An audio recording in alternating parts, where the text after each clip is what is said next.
Alors bonjour Olivier, Bonjour Laurence. je suis ravie de t'accueillir sur le blog laurencebordier.com.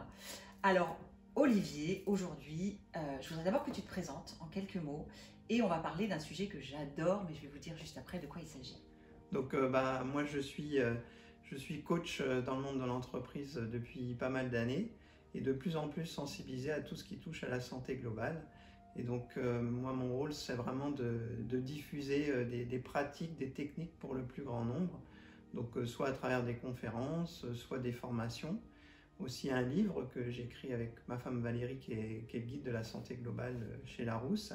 Et puis très récemment une plateforme en ligne, mais on en reparlera peut-être un petit peu plus Mais tard. carrément, on va en parler. Alors aujourd'hui Olivier, on va parler d'un sujet que j'adore. Alors je sais pas une pratique que je fais depuis très très longtemps, ça fait 5-6 ans maintenant. On va parler de méditation. La méditation, bah oui, ça c'est vraiment le cœur en fait de ce que je pratique et de ce que je souhaite diffuser. Donc la méditation, alors il y a plein de sortes de méditation, hein. Donc moi celle qui vraiment me porte, c'est ce qu'on appelle des méditations de manifestation ou de visualisation créatrice. Donc qui couplent, comme les autres méditations, des temps vraiment de prise de recul, de centrage, de pleine conscience aussi, mais dans lesquels en fait on va introduire du rêve, des intentions, des demandes. Et si c'est si important pour moi, c'est que je crois qu'en fait on ne sait plus demander. Un enfant en fait et lui demande, il a envie de quelque chose, mais finalement peut-être qu'avec le temps on perd nos envies.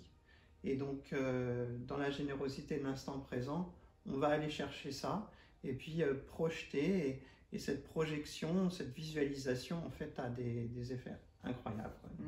En termes de création dans la matière, Voilà. notamment. Hein, Donc, c'est ça, hein, l'idée. si on parle de manifestation, c'est de pouvoir matérialiser les choses, quoi. Alors, bien sûr, c'est des intentions justes. Il ne s'agit pas de projeter une intention qui est que le voisin qui écoute la radio très fort disparaisse. Donc non, mais c'est vraiment voilà, des intentions importantes pour soi et puis pour les autres. Et il y a toujours vraiment le couplage entre moi, les autres, le monde. Et je tiens beaucoup aussi à cet alignement. Alors c'est vrai que les gens se font souvent un monde de la méditation. Il y en a qui pensent qu'il faut carrément débrancher le cerveau, tout arrêter, etc.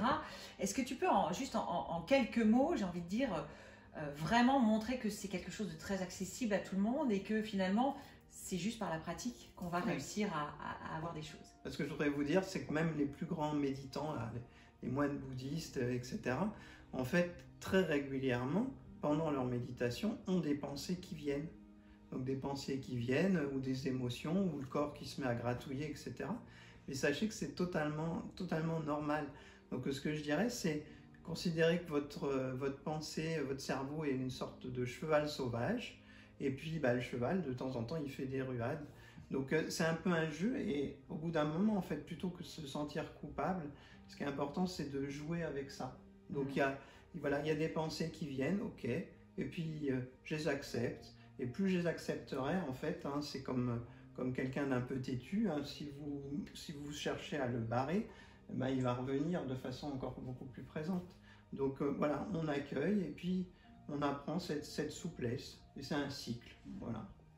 Ouais, j'ai souvenir, moi, assez tôt, en fait, dans mes pratiques de méditation, un jour de m'être retrouvée en train d'observer une pensée. C'est-à-dire que d'un seul coup, j'étais en pleine méditation et j'ai vu que j'avais une pensée, en fait. J'ai trouvé ça très bizarre comme sensation, mais c'est vrai que c'est une pratique qui est très intéressante.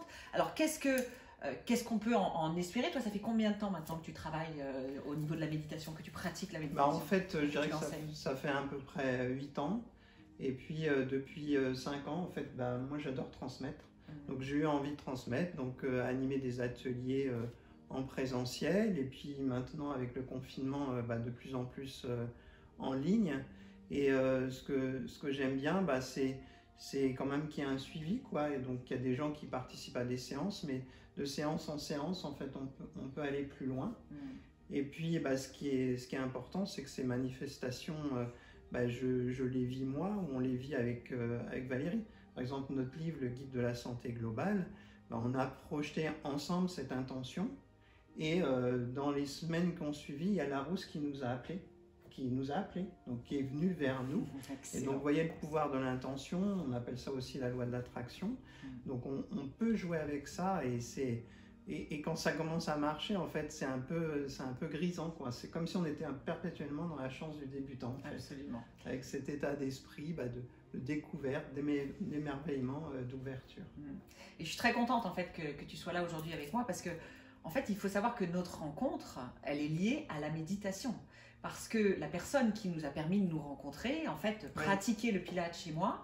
Et à un moment donné, moi, je lui ai parlé de méditation. Et du coup, elle a ouvert son esprit sur la méditation. Et c'est à ce moment-là qu'elle a commencé à travailler avec vous. C'est quand même assez incroyable. Donc, il n'y a pas de hasard, en fait. Hein.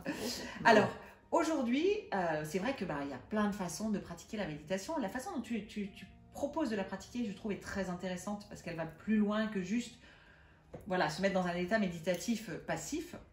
Et justement, aujourd'hui, tu proposes aux personnes de venir découvrir au travers de la plateforme que tu as créée avec Valérie, justement cette pratique. Alors, qu'est-ce que tu leur proposes? En fait, donc sur cette plateforme, ce qu'on propose, parce qu'on a envie vraiment que les gens découvrent et s'engagent en conscience, donc on propose une semaine gratuite pour découvrir plusieurs techniques, mais dont les techniques de méditation dont je parle. Et donc, il y a possibilité de tester une première séance. Donc, moi, ce que j'ai fait, c'est que toutes les séances que j'anime, en fait, après, je les monte. Donc, il y a un temps d'explication, parce que c'est important pour moi que les gens comprennent pourquoi et comment ça marche. Et puis, il y a une partie audio. Donc, toutes ces méditations sont guidées par ma voix et avec des musiques qui accompagnent ça. Parce que j'aime beaucoup les musiques, qu'elles aident aux montées émotionnelles.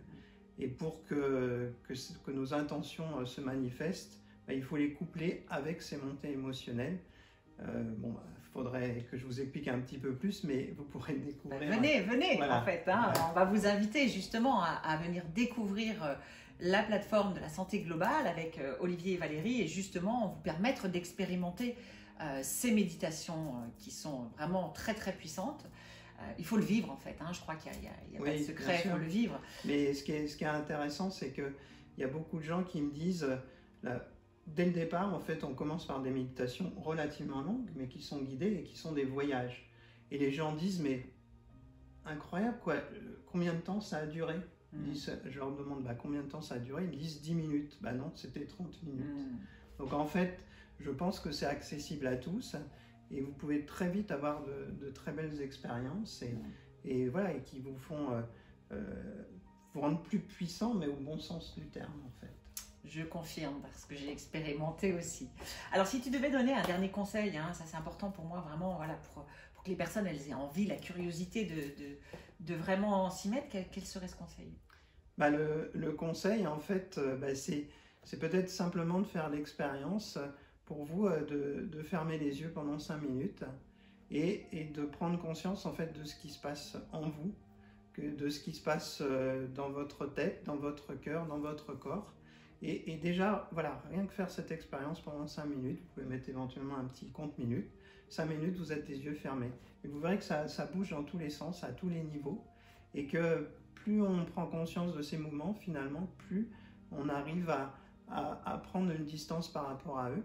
Et puis, c'est dans cet instant présent qu'il y a une générosité incroyable et une ouverture à plein de potentiel. Absolument, absolument. Donc, on va vous mettre le lien sous cette vidéo de la plateforme, justement, d'Olivier et Valérie. Donc, je vous invite vraiment, vraiment à venir faire l'expérience de cette méditation et bien sûr à nous partager votre ressenti. Et si vous avez envie d'aller plus loin et de le pratiquer régulièrement, vous aurez la possibilité de le faire avec Olivier. Merci Olivier. Merci, je suis ravie d'avoir pu t'accueillir aujourd'hui. À bientôt. À bientôt. À bientôt.